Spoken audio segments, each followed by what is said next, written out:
Today we're going to do some collaboration with Lite Brite from YouTube. I'm Justin, Aaron's not here, and I am in Las Vegas. Spent the night last night at South Point, and we're now cruising the strip on Vegas to go head to see Kevin and Brittany for them to show us how to do some off-road. Before we go too much further, please subscribe for more great content like this. Hopefully we can do a lot of moving all over the country to meet some new people. I just loved my driving the past couple days.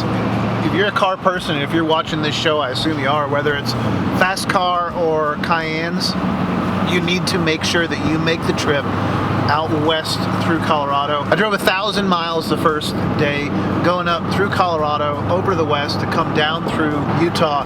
It was amazing driving. There was a couple times yesterday where it was the exact opposite of this, where I drove for an hour or more and did not see another human being on curvy, two-lane roads. If this thing weren't so top-heavy, I probably would have hit some higher speeds than I did yesterday. We're about to come off the strip here and head into the rest of Vegas, I guess, and then we're going to head out up north to Utah to go visit with our friends Lite Brite. Be sure to follow their channel, and let's head out and do that. Grayson was taken by this canyon. This is kind of representative of what the last 2 days driving was for me. This is just some amazing, amazing country. Now, for some reason, we're fighting traffic out here headed north, so I'm not quite sure why, because there's not a whole lot up this way, but beautiful, beautiful scenery out here, beautiful country. Again, I want to encourage you to drive west across Colorado and down into Vegas. This is just an amazing, amazing part of the country. I love this because you can't capture it on film. I think if I could take photographs and really feel what I feel right now, I would, but this is just so spectacular. We'll do our best to show you kind of what it's like out here.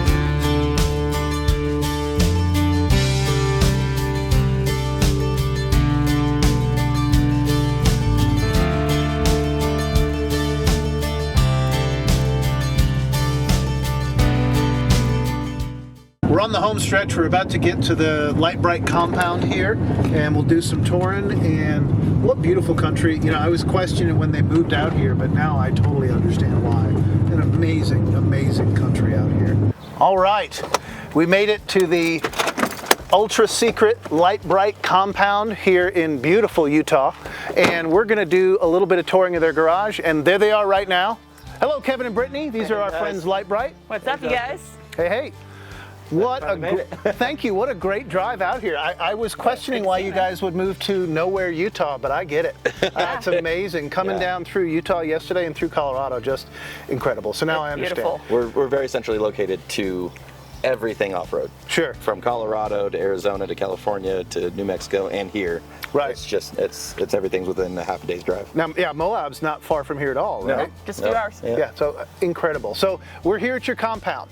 We have a lot to look at today. Yeah. A lot. You guys do a bunch of great stuff, and I'm super excited to be here. So before we get started, let me introduce you to Lite Brite, and I'll let you guys introduce yourselves. I think there's a pretty good crossover with our channel. As you know, we're building off-road cars, but I like fast cars too, and you guys are in both of those places. So tell me about you. Yeah, so for those of you that don't know, we're Lite Brite. My name is Brittany, and this is my husband.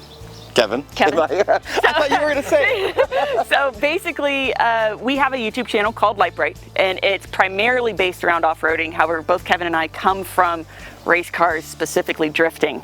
And we have currently 25 vehicles on our property. Not all of them are ours. Too many of them are. And you can see just a couple of them behind us. It's a Bronco Raptor right here. Over here, we've got an 840 horsepower Demon engine swapped Jeep Wrangler, which is pretty popular on our channel. This belongs to our full-time fabricator mechanic, Chris, who actually lives on the property with us. We've even got a little K-truck for any of our Japanese or JDM fans. Speaking of drifting, we have my C6 Z06 Corvette back there. You'll see the wheels are up. That's because we're currently getting the LS7 rebuilt. That's just what's right here. Our property goes all the way around that side of the house. We have a 2,000 square foot shop. There's another detached garage there. And of course, there's some special goodies in the attached garage. Yeah, I was telling you I want a tractor, so I want to move out here, but I think my wife won't let me move out because I know that I would end up the same way. She already complains about the things that I bring to our little house in Dallas, so I can only imagine what I would do with 2 acres like you guys have. Yeah, we had a lot of cars before we moved here, and before we moved here, we actually lived on the road full time. We were actually, by choice, homeless, living out of a Jeep for about 3.5 years. Then we moved here, and it just gave us the excuse we needed to buy more and more and more, and now we are where we're at, but we absolutely love it. And so we know you because of the drift car and the early car meet type stuff. We actually met, I met you guys in Dallas many, many years ago, and we've been friends of yours and insurance agents of yours for a very long time as well. And I've watched you go from your little Z car in parking lots on a Friday to all of this, and it's been really amazing to watch. So again, I want to thank you so much for having us, and I'm curious what Kevin has for us in the other garage. So just a quick peek, you can stay tuned for a little more in-depth. But we've got a brand new Pro R for all of our side-by-side and Razor fans. You'll know exactly how sick that is. And of course, the gems of the property. We have the 458 Ferrari Italia, and of course we have my Mark V Supra. Now this is in my wheelhouse 100%. Yeah. These are great. I think I heard her telling you guys that we were homeless for about 3 years, living out of a Jeep that's currently broken on the other side of the property. Yeah, we really didn't have anything. We quit our jobs, we left our jobs and left for the road and started YouTube, and this happened all within about 4.5 years, where we went from nothing to literally eating Mountain House meals, who sponsored us, who gave us a year 300 like meals of Mountain House meals, dehydrated meals, and living out of a Jeep, to all this, which has just been 4 or 5 years of crazy hard work. And so you're full-time YouTubers now? Yes. Full-time YouTubers now. You've been that for 4 years now? 4 years. Yeah, about 4.5 years. So as an aspiring full-time YouTuber, what's the secret? Gotta quit your job. Yeah. I can't. It honestly, dedication. Yeah. That is the number one thing. A lot of people give up long before they ever catch that break. They have that one video that kind of puts them on the map. We became YouTubers by accident. It wasn't on purpose. We didn't mean to do it. So that wasn't the plan when you... No, not at all. So we're not. So people like, you're starting out to try to do YouTube. Right. We just started filming stuff, and it was mostly to send it to her family and my family. When we moved to Colorado, we bought a Jeep, and we were just traveling, and like, oh, this is really pretty. We put it on YouTube. And we put it on YouTube because we hit a trail, still had paper tags, beat the ever-living crap out of it. A brand new Jeep, right. And my mom, who still lived in Texas, was like, I want to see what you're up to. So I filmed it, and the easiest way to share a video of that size and what I had filmed was just upload it to a pre-existing YouTube account that I had.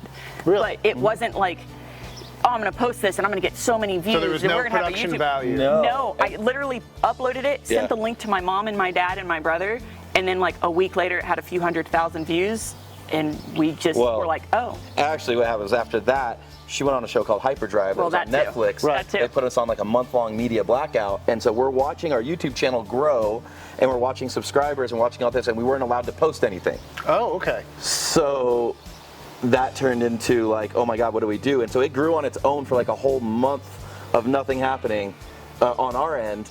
And we knew we had to keep going. So as soon as that ended, we were like, we ran to the mountains and ran to go do more stuff. Just started filming everything that we did. And like I said, we're really big in the off-roading scene. That's what the channel is mostly known for. But we're automotive enthusiasts. We do not discriminate. You can clearly see we have what the brand is. Right.